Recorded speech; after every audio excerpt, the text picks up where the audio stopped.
요한복음 11장 17절에서 30절 말씀 한 절씩 교독할 때 제가 먼저 읽겠습니다.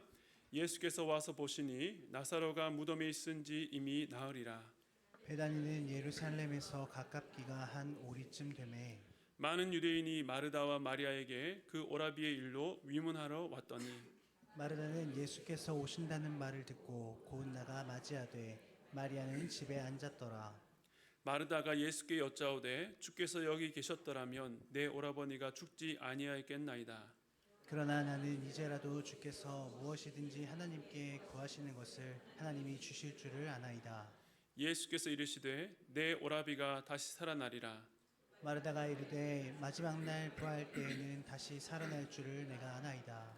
예수께서 이르시되 나는 부활이요 생명이니 나를 믿는 자는 죽어도 살겠고 무릇 살아서 나를 믿는 자는 영원히 죽지 아니하리니 이것을 네가 믿느냐.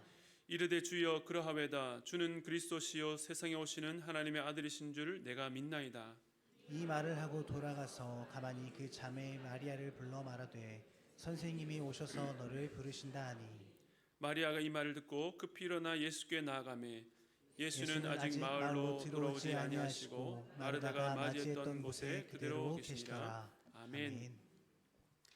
네, 오늘은 나는 부활이요 생명이니라는 제목으로 하나님의 말씀을 나누겠습니다. 지난주에 고난에 대한 말씀을 나누었습니다.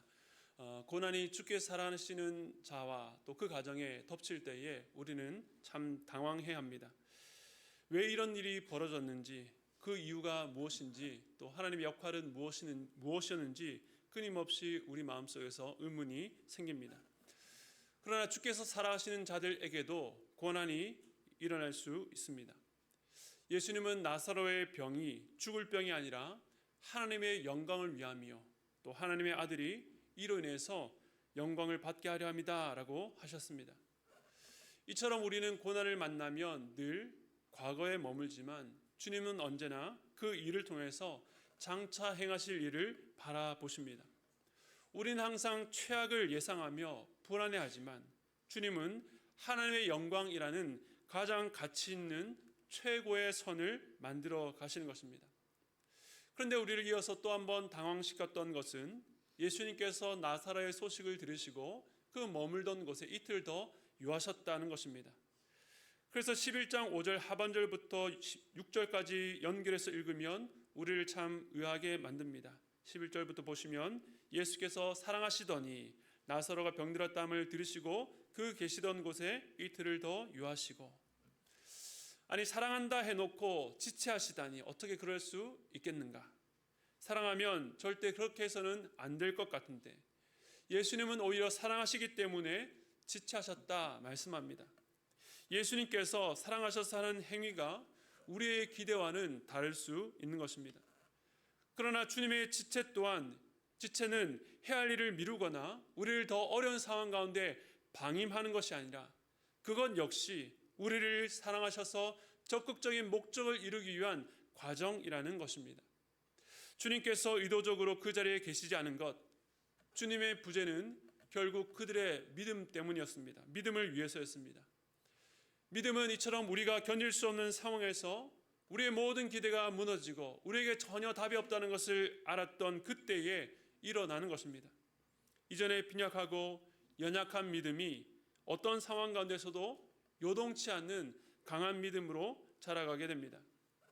예수님께서 어떤 병이라도 고칠 수 있다는 것을 마르다와 마리아 그리고 예수님과 3년 동안 공생애를 거쳤던 이 제자들 그 마음에 확실히 가졌던 믿음의 내용이었습니다. 그러나 주님은 그 이상을 알리기를 원하셨습니다. 그들의 믿음을 위해서 주님은 지금까지 없었던 방식으로 자신을 나타내려고 하신 것입니다. 예수님께서는 이틀을 더 머문 뒤에 이곳 베다니로 오셨습니다. 그런데 예수님이 오신 때는 나사로가 죽은 지 이미 나흘, 부패가 벌써 시작되었을 때입니다. 인간적인 생각으로 볼 때에 주님은 오셔도 너무나 늦게 도착하신 것입니다. 그런데 이 도착의 의미가 무엇입니까? 유대에서는 날씨로 인해서 시체가 빨리 부패하기 때문에 죽은 당일 바로 장례를 치르고 6일 동안 애도 기간을 가집니다. 이 기간 동안에 유족들은 집에 머물면서 조문온 자들의 위로를 받습니다. 오늘 본문은 이곳 베다니가 예루살렘에서 한 오리쯤 되는 매우 가까운 곳이며 많은 유대인들이 위문을 왔다라고 말합니다. 그러니까 베다니는 거의 예루살렘 생활권입니다. 전에도 말씀드렸던 것처럼 예수님께서 베다니에 오셨다는 것은 마지막 예루살렘을 향한 여정이 시작되었다라고 이해해야 되는 것입니다. 그 이전에도 예수님은 예루살렘에 여러 차례 오셨습니다. 첫 해에서 난 첫 남자아이는 주님께 드리는 그 정결 예식에 따라서 부모의 품에 안겨서 아기로 성전에 처음 오신 이래로 명절마다 가족들과 함께 예루살렘에 가셨습니다. 공생애를 시작하고는 지난 2장에서 성전의 주인으로 장사꾼을 내쫓기도 하셨고, 명절의 말씀을 가르치고 또 병자를 고치시고 유대인들과 논쟁도 하셨습니다. 예수님의 예루살렘 방문은 그때마다 의미와 목적이 있었지만 이번 방문이 특별했던 것은 예수님의 생애가 가리키고 지행했던 바, 바로 나의 때를 위해서 십자가 죽음을 위한 여정이었기 때문이었습니다. 주님은 이제 죽은 나사로를 살리시지만 그 표적을 넘어 세상을 살리기 위한 십자가로 나아가는 것입니다. 또 많은 유대인들이 베다니에 왔다는 것은 이 나사로를 살린 놀라운 표적과 함께 예수님의 위치가 예루살렘에 있는 종교 지도자들에게 알려질 것을 예견하는 것입니다. 예수님은 자신의 죽음 가까이에 도달하셨습니다. 요한복음 11장 20절입니다. 마르다는 예수께서 오신다는 말을 듣고 곧 나가 맞이하되 마리아는 집에 앉았더라. 누가복음 10장에 나오는 이 마리아와 마르다 이야기를 보면 마르다는 외향적이고 행동형이라고 한다면 마리아는 내향적이고 또 사색형이고 또 정적이라고 할 수 있습니다. 이번에도 마르다가 먼저 움직였습니다. 때늦은 방문이었지만 예수님께서 오신다는 소식을 듣자마자 마르다는 곧 나가서 맞이했습니다. 그런데 아까 읽었던 말씀을 보면 대조적으로 마리아는 집에 앉아 있었다라고 말합니다. 마리아가 소식을 아직 듣지 못했는지 아니면 듣고도 마음이 너무나도 괴롭고 낙심이 되어서 그 안에 머물고 있었는지 모릅니다. 혹은 마르다가 예수가 오셨다는 소식을 들었다면 마리아에게도 알려서 함께 나가야 되는데 그 생각을 하기도 전에 몸이 먼저 반응했을 수도 있습니다. 그 자세한 내막은 알 수 없지만 그들의 성향대로 마르다는 마르다 했고 마리아는 마리아 한 것입니다. 오늘 말씀은 예수님과 마르다의 대화로 되어 있습니다. 마르다는 깊은 슬픔 가운데서도 믿음으로 나아갑니다. 그런데 그 믿음의 연약함 또한 주님의 대화를 통해서 드러납니다. 오늘 말씀을 통해서 그것이 무엇인지 함께 살펴보기를 원하는데요. 예수를 만난 이 마르다의 말입니다. 요한복음 11장 21절 우리 함께 읽겠습니다. 시작.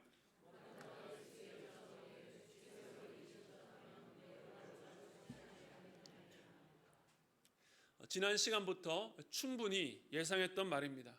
주께서 여기 계셨더라면, 만일 주님이 여기 와 주셨더라면, 그 말 속에 이 복잡한 감정이 들어가 있습니다. 물론 그 안에는 믿음도 있습니다. 우리가 전한 소식을 듣고 주께서 즉시 와주기만 하셨다면 나사로는 분명 살아났을 것입니다. 주께서 그의 병을 고칠 것을 아는 확실한 믿음이 있었습니다. 그러나 믿음과 함께 예수님을 향한 원망과 섭섭함, 아쉬움도 묻어 나옵니다. 주께서 계시지 않아 죽었다는 것입니다.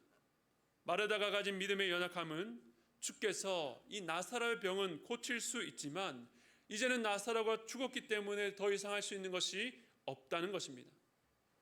한계에 갇힌 믿음입니다.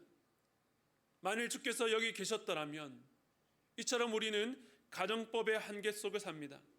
만일 주께서 그때 이렇게만 해주셨다면, 만일 내 인생에서 그 일만 일어나지 않았다면, 만일 그때 내가 그 실수와 잘못을 저지르지 않았다면, 하나님께서 막아주셨다면 지금 내 삶은 다를 텐데.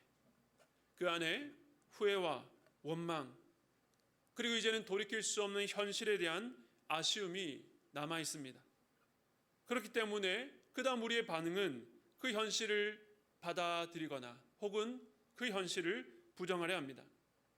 그런데 어떤 방향이든지 이미 일어난 현실을 바꾸거나 무언가 기대할 것이 없습니다. 우리가 이 땅에서 만나는 여러 한계 중에서 가장 큰 한계, 모든 절망 중에서 가장 큰 절망이 있다면 죽음입니다. 그런데 이 죽음이라는 것은 참으로 독특합니다. 이 세상에 살아있는 자들 중에서 아무도 직접 경험하지 못했지만 결국에는 모두가 예외 없이 경험하게 된다는 것입니다. 하지만 인생의 끝자락에서 단 한 번 있는 일이기 때문에 대부분은 죽음이 없는 것처럼, 죽지 않을 것처럼 죽음에 대해서 무관심하게 삽니다. 그런데 일단 경험하게 되면 다시는 돌이킬 수 없습니다. 인간이 겪는 모든 슬픔과 절망과 괴로움이 쌓이고 쌓여서 우리를 그 앞으로 데려갑니다.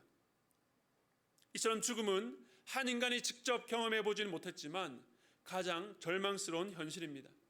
그 결정적 절망, 돌이킬 수 없는 절망 앞에 마르다는 주님도 그 한계 안에 가두어두고 있습니다.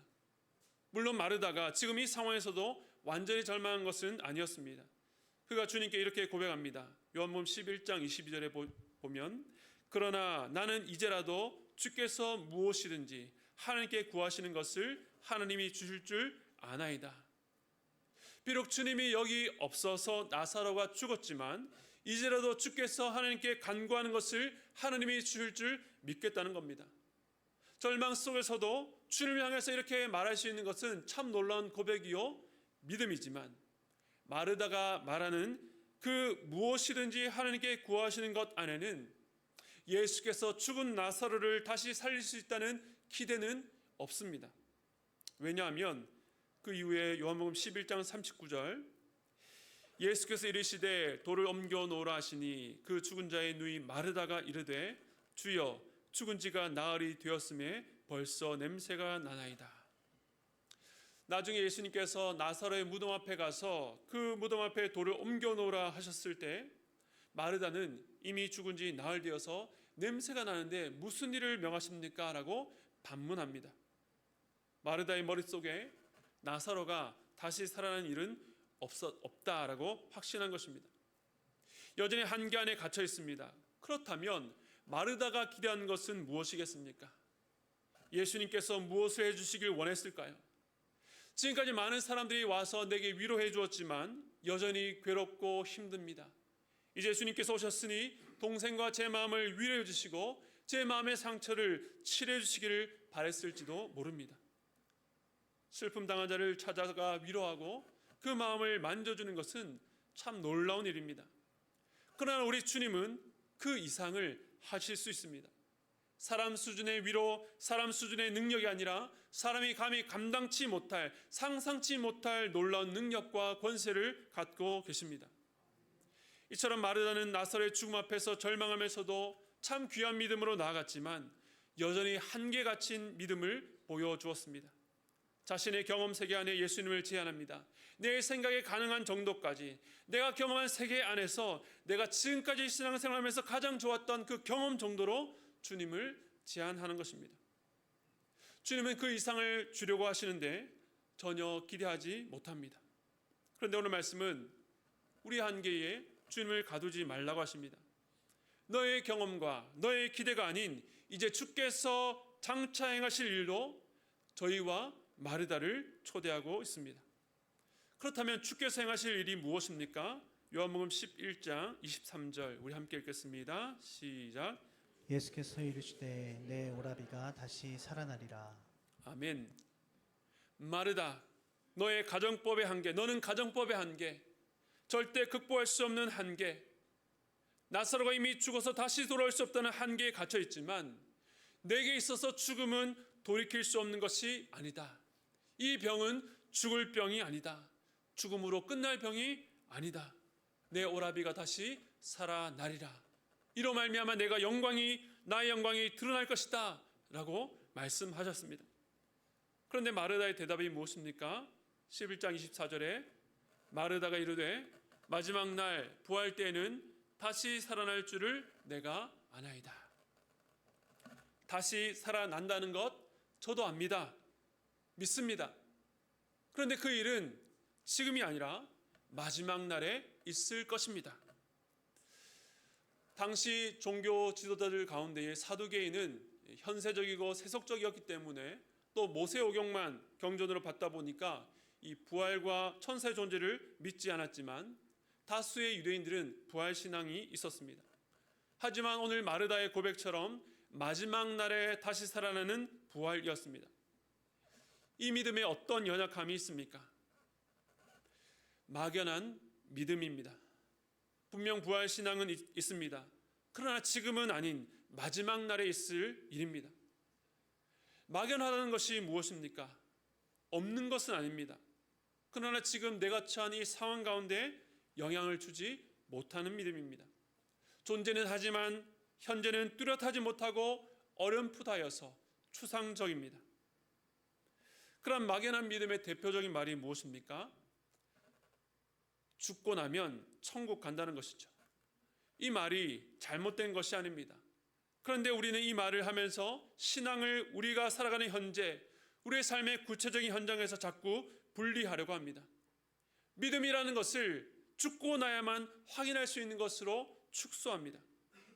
지금 현재 믿음으로 말미암아 누릴 수 있는 기쁨, 감사, 평안, 즐거움, 또한 고난과 슬픔을 회피합니다. 믿음을 단지 천국 가는 것을 보장해주는 티켓으로 이해합니다. 그러나 그렇지 않습니다. 그럴 수 없습니다. 신앙이 막연하지 않고 실제적이고 구체적이라는 것을 어디에서 알 수 있습니까? 하나님의 사랑이 그저 말로만 어떤 사상이나 이론으로 우리에게 알려지지 않고 바로 역사적인 사건으로 드러난 데서 알 수 있습니다. 하나님께서 우리를 사랑하시되 2000년 전이라는 구체적인 시간과 팔레스타인 땅에서 로마의 압제라는 구체적이고 실제적인 상황 속으로 걸어가신 하나님께서 직접 그 속으로 뛰어들어오셔서 우리를 위해서 죽으셨습니다. 그것도 30살 되는 청년으로 오셔서 십자가에 바로 달려 죽은 것이 아니라 우리와 같은 모습으로 부모의 돌봄과 보호 없이는 죽을 수밖에 없는 연약한 아기로 오셔서 30년을 지내시고 다시 3년의 공생애와 십자가의 고통을 몸소 다 겪으셨습니다. 우리 주님 이 모든 현실을 건너뛰거나 외면하지 않고 다 통과하셨습니다. 하나님은 믿음을 가진 우리도 그 모든 현실을 외면하지 않고 통과하기를 원하십니다. 막연한 믿음이 아니라 실제적인 믿음으로 매일의 삶 속에서 우리를 향해서 다가오는 그 모든 고난과 그 모든 슬픔 가운데서도 외면하지 않고 건너뛰지 않고 그 모든 상황에 작동하는 믿음을 요구하시는 것입니다. 이 땅을 떠나기까지 살아있는 믿음으로 살기를 원하십니다. 오늘도 우리는 이 신앙을 위협받는 저마다 다른 도전 앞에 서 있습니다. 가정에서, 직장에서, 사회에서 우리가 믿는 믿음이 지금 내가 처한 상황 가운데 전혀 도움이 되지 않는다라고 말합니다. 저는 요즘 쇠약해진 저희 어머니를 보면서 이 나이 들어감에 대해서, 노년의 의미에 대해서 많은 생각을 합니다. 저는 저희 교회 어른들이 믿음 안에서 나이 들어간다는 것이 무엇인지, 실제적인 믿음이 무엇인지 교회와 세상 앞에 보여주시기를 기대합니다. 참 감사한 것은 우리 교회에 참 훌륭한 믿음의 어른들이 계시다는 것입니다. 오늘 1부도 그렇고 2부 때도 중보기독학교 소감문에서 나눈 것처럼 두 분 모두가 우리 앞 시대에 어른들의 기도의 뒷모습을 보면서 나도 기도해야 되겠다, 기도의 자리로 나아가야 되겠다라는 도전을 받았다고 합니다. 교회 환우들, 어려운 분들을 위해서 자신의 일처럼 먼저 기도해 주시는 어른들이 있습니다. 또한 매주 금요일마다 저희 교회 성도님들이 하나님 주변의 어르신들의 식사를 섬기는 하늘샘 교회 사역을 돕고 있습니다. 참 귀한 성도님들이 자신의 시간을 헌신해서 그 사명을 감당하고 계십니다. 그런데 거기에 젊은 분들만 있는 것이 아닙니다. 70이 넘으셨지만 매주 섬겨주시는 귀한 믿음의 어른들이 계십니다. 말로 가르치기보다 삶으로 귀한 섬김의 본을 보여주시는 어른들이 계시다는 것이 얼마나 감사한지요. 귀한 믿음의 어른들이 다음 세대들에게 실제는 신앙이 무엇인지를 보여주고 계십니다.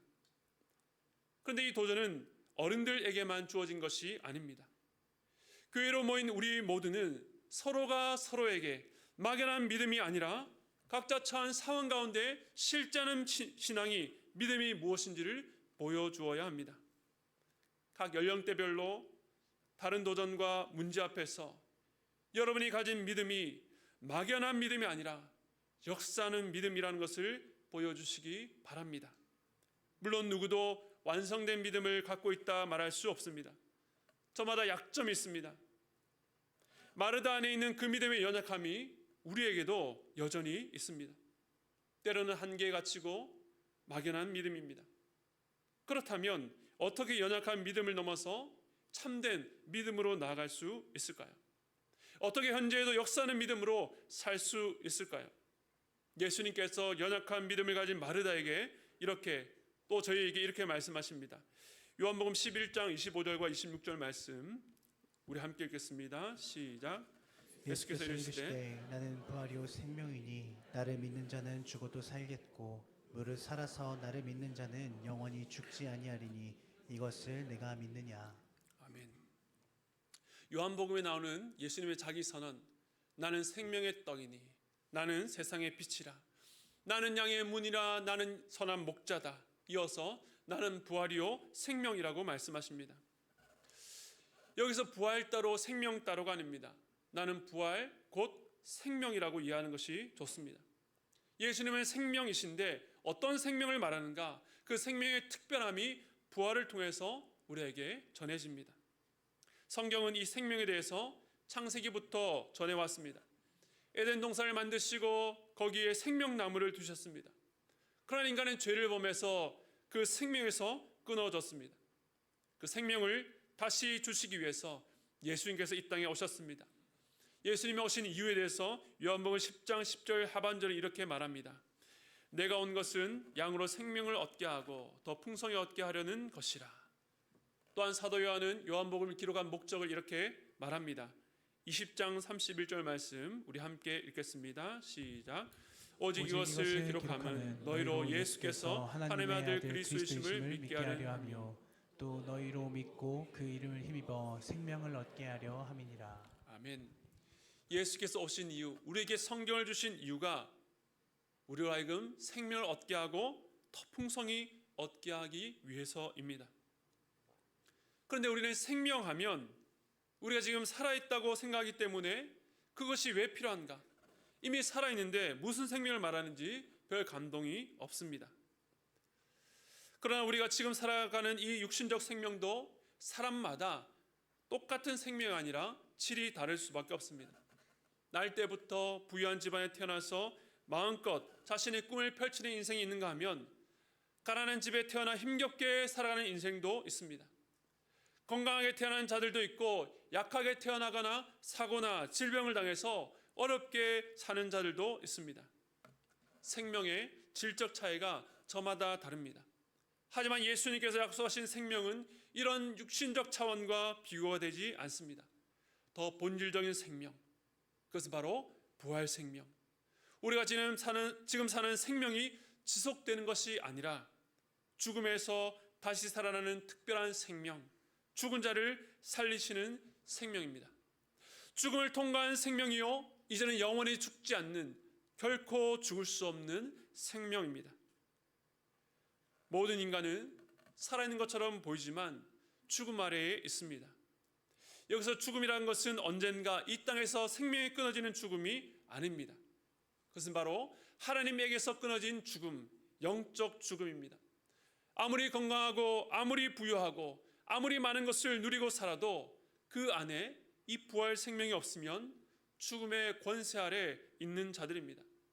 예정된 죽음을 기다리며 삽니다.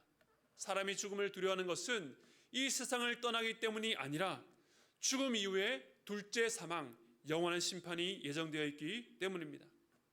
그러나 예수를 믿는 자들은 부활이요 생명이신 예수가 우리 안에 있기 때문에 육체적 생명으로만 사는 것이 아니라 이 부활 생명으로 살아갈 수 있는 것입니다.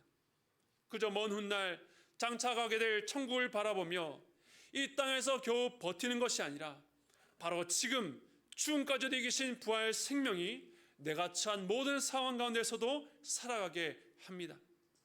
그 부활 생명으로 사는 것이 무엇인지 갈라디아서 2장 20절에 이렇게 말합니다. 우리 함께 읽겠습니다. 시작. 내가 그리스도와 함께 십자가에 못 박혔나니 그런즉 이제는 내가 사는 것이 아니요 오직 내 안에 그리스도께서 사는 것이라. 이제 내가 육체 가운데 사는 것은 나를 사랑하사 나를 위하여 자기 자신을 버리신 하나님의 아들을 믿는 믿음 안에서 사는 것이라. 아멘. 부활 생명, 부활 신앙으로 산다는 것은 몇 가지 지식을 습득해서 실천하고 노력하고 사는 것이 아닙니다. 생명의 근원이신 죽은 우리를 살리신 예수의 생명으로 사는 것입니다. 예수가 우리로 하여금 살아가게 하고 예수의 능력을 의지하며 사는 것입니다. 나를 위해 사는 것이 아니라 나를 위해서 죽으신 예수를 믿는 믿음 안에서 사는 것입니다. 그러니까 이 예수를 떠나서는 이 생명을 결코 누릴 수가 없는 것입니다. 일주일에 한 번 교회 와서 예배 드릴 때 예수를 생각하는 것만으로는 부활 생명을 제대로 누릴 수 없습니다. 날마다 죽음과 같은 현실이 우리를 두렵게 할 때에 그 죽음까지도 정복하신 예수를 그 현실의 주인으로 선포하십시오. 예수님께 맡기시고 의지하십시오. 말씀 속에서 주님의 인도하심을 구하십시오. 그리하면 그리스도의 영, 진리의 영이신 성령께서 우리를 매 순간 인도하십니다. 주님이 이 부활 생명으로 사는 삶을 우리가 현재 누리길 원하시고 그 생명을 누릴 수 있도록 모든 것을 예비하셨습니다. 그리고 이제 예수님께서는 마르다에게 이것을 내가 믿느냐라고 물으십니다. 그때 마르다의 대답입니다. 우리 11장 27절 함께 읽겠습니다. 시작. 이르되 주여 그라하베다. 주는 그리스도시요 세상에 오시는 하나님의 아들이신 줄 내가 믿나이다. 아멘. 낯익은 고백 아닙니까? 가이사랴 빌립보에서 베드로가 예수님께 했던 그 고백, 주는 그리스도시요 살아계신 하나님의 아들입니다라고 하는 고백과 동일합니다. 물론 베드로처럼 지금 마르다 역시 그 고백만큼 믿음의 내용이 따라가지 못했습니다. 마르다를 통해서 드러난 믿음의 연약함은 제자들에게도 동일한 문제였고 우리도 마찬가지였습니다. 어떤 날은 부활 생명으로 사는 것 같다가 어떤 날은 죽음의 위협 앞에 다스림을 받고 살아갑니다. 어떤 날은 믿음으로 사는 것 같은데 어떤 날은 한계에 갇혀 있고 막막합니다. 그런 우리에게 오늘 보면 마지막 장면은 큰 위로를 줍니다. 마르다가 주님께 믿음의 고백을 드린 이후에 집으로 갔습니다. 그리고 은밀하게 마리아를 찾아가서 선생님이 너를 찾는다 전했습니다. 마르다는 자기가 주님께 들었던 이 말을 마리아에게도 전해줘야 된다라고 생각했을 것입니다. 이 말을 듣고 마리아는 급히 일어나 예수께 나아갔습니다. 이제 오늘 본문 마지막입니다. 11장 30절 말씀 우리 함께 읽겠습니다. 시작. 예수는 아직 마을로 들어오지 아니하시고 마르다가 맞이했던 곳에 그대로 계시더라. 아멘. 예수께서 어떻게 하셨다고요? 그대로 계시더라. 그대로 계셨던 그 주님의 모습을 상상해 보면 참 인상적이고 그리고 제게 큰 위로가 되었습니다. 예수님은 마르다와 만나시고 난 뒤에 마르다와 함께 마리아를 만나러 들어가실 수도 있었습니다. 그런데 예수님은 마을로 들어가지 않고 마르다와 만나서 이야기를 나눴던 바로 그 장소에 그대로 계셨습니다. 마리아는 마르다와 달리 사색적이고 정적이었기 때문에 이 슬픔을 내면적으로 더 깊이 느끼고 있었을지도 모릅니다. 예수님께서 마리아를 나사로의 죽음으로 인해서 겪고 있는 그 절망의 자리에서 부르시고 기다리신 것입니다. 예수님은 마리아를 만나서 마르다에게 하셨던 그 말씀, 나는 부활이요 생명이니, 이제 이 말씀을 보여주시기 위해서 마리아와 함께 그 절망의 장소 나사로의 무덤으로 가기 위해서 마리아를 부르시고 그 자리에 기다리셨던 것입니다. 오늘 이 자리에서도 동일하게 예수님께서 여러분을 부르십니다. 내 경험, 내 생각, 내 기대라는 한계에 갇힌 믿음을 가진 분들, 또한 믿음은 있지만 그 믿음이 지금 내가 살아가는 현실 가운데에 전혀 적용되거나 작동되지 않아서 무기력하게 주저앉아 있는 분들을 부르십니다. 그대로 계시더라. 주님은 여러분을 부르시고 여러분이 오기까지 그 자리를 떠나지 않으시고 그대로 계십니다. 부활 생명을 받았으면서도 어떻게 사는지 모르는 우리를 위해서, 우리의 연약한 믿음을 온전케 하기 위해서 예수님은 여러분을 기다리십니다. 그러므로 예수께로 나아가시기 바랍니다. 그리고 그 예수님과 함께 그 길을 걸어서 여러분의 삶을 위협하는 그 절망의 자리로, 그 고난의 자리로 주님과 함께 걸어가십시오. 그리고 예수님께서 여러분을 위해서 무슨 일을 행하셨으며 또 앞으로 무슨 일을 행하실지를 바라보시기 바랍니다. 예수의 생명으로 사는 것이 무엇인지 친히 가르쳐 주시고 우리의 연약한 믿음을 날마다 온전케 하실 것입니다.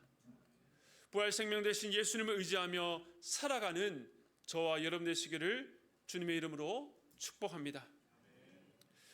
우리 시간의 말씀을 기억하시면서 우리 작년에 특세 때 많이 불렀던 찬양인데요, 예수로 사네, 우리 찬양 함께 하겠습니다.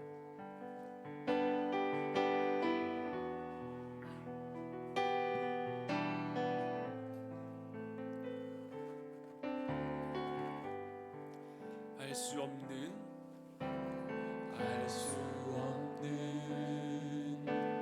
보이지 않는 끝도 없는 막막한 디딜 곳도 머물 곳도 쉴 곳도 없는 삶, 이 어둠 속 가득한 가운데를 홀로 바라보시는 분, 아무도 없는 이곳으로 다가오시는 그 한 사람, 예수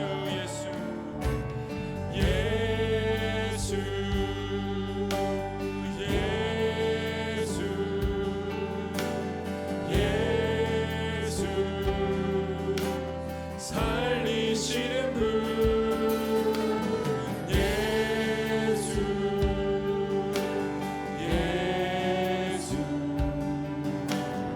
예수로.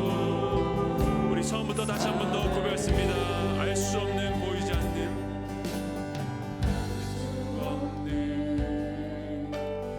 보이지 않는, 끝도 없는 막막한 디딜 곳도 머물 곳도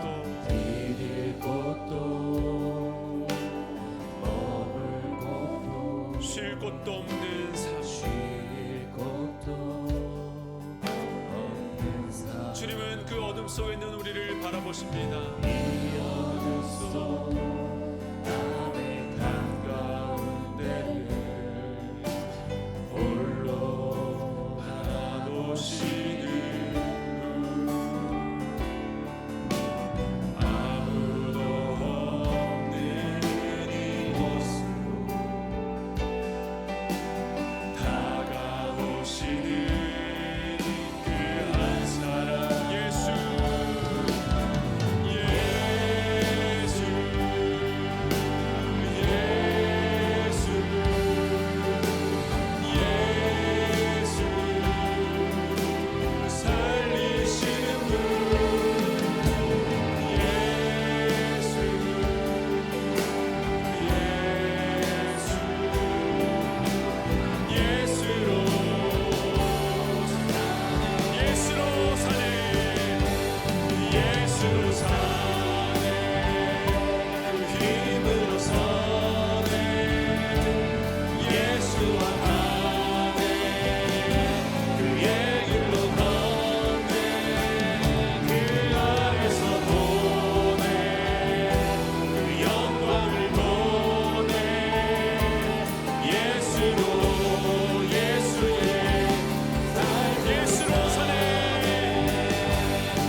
부활이요 생명 되신 주님께서 무덤 앞에 울고 있는 우리를 오늘 부르십니다.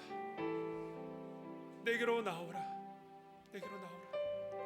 그리고 우리 주님은 그 자리에 그대로 계십니다. 여러분, 주님께로 나아가시기 바랍니다. 그리고 그 주님과 함께 너무나도 두렵고 무섭고 도망가고 싶은 그 절망의 자리로 함께 걸어가시기 바랍니다. 그리고 그 자리에서 우리 주님께서 그 고난과 그 죽음과 같은 고통 앞에서 무엇을 행하시는지 그 주님을 기대하시기 바랍니다. 여러분의 생각과 여러분의 예상 속에 주님을 가두지 마시고, 그저 신앙은 내가 죽고 나서 좋은 곳에 가는 것이 아니라 바로 지금 여기 그 주님의 능력이, 부활 생명이 나로 하여금 살게 하고 견뎌낼 수 있게 한다는 것을 기억하시면서 그 주님께 나아가시기 바랍니다. 우리 시간 함께 기도할 때에 여러분 앞에 있는 그 고통과 고난, 그 죽음의 두려운 그 짐 앞에 있는 여러분의 모습들을 주님 앞에 내려놓고, 주님, 내가 주님께 나아가길 원합니다. 주님과 함께 산다는 것이 무엇인지 알지 못하는데 주님, 내게 가르쳐 주시옵소서. 내가 그 부활 생명으로, 부활의 능력으로 살기를 원합니다. 우리 함께 기도하시면서 주님 앞에 나아갈 때에 우리 주여 한번 부르짖고 기도하도록 하겠습니다. 함께 부르짖겠습니다. 주여, 하나님 아버지, 우리의 마음을 붙잡아 주셔서